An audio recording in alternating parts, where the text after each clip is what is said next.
ইন্ডিয়াতে মুসলমানরা নামাজরত অবস্থায়, সেজদারত অবস্থায় লাঠিচার্জ বিভিন্নভাবে যেভাবে মুসলমানদেরকে মারা হয়, তখন এই দাদারা কোথায় থাকে?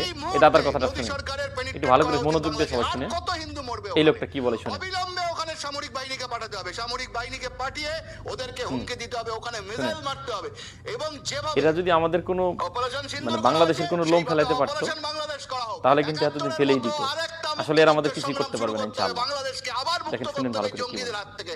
৭১ মুক্ত করা হয়েছিল পাকিস্তান বর্বর হানাদার বাহিনীর হাত থেকে, এবার ৭১ কথা স্পষ্ট। মুক্ত করতে হবে জঙ্গিদের ভারত হাত যদি থেকে, ভাবে হিজবুত তাহরীর হুজি বাংলাদেশকে জঙ্গিদের যদি হাত থেকে। ফিলিস্তিন কারণ ভাবে, এদের হাত থেকে যদি তাহলে বাংলাদেশের বাংলাদেশকে মুক্ত সমগ্র করা মানুষ যায়, তাহলে ভারতকে শ্মশানে পশ্চিমবঙ্গ রূপান্তর করবে সহ এই ইনশাআল্লাহ। সেভেন সিস্টার একটাও থাকবে না, সব এরা দখল করে নেবে। সুতরাং ইন্ডিয়া যদি বাংলাদেশকে ফিলিস্তিন মনে করে থাকে তাহলে আমরা ভারতকে শ্মশানে পরিণত করব ইনশাআল্লাহ।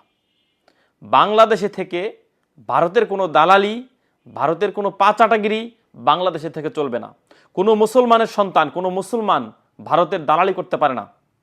কোনো মুসলমান ভারতের আধিপত্য কায়েম করার জন্য বাংলাদেশে থাকতে পারে না।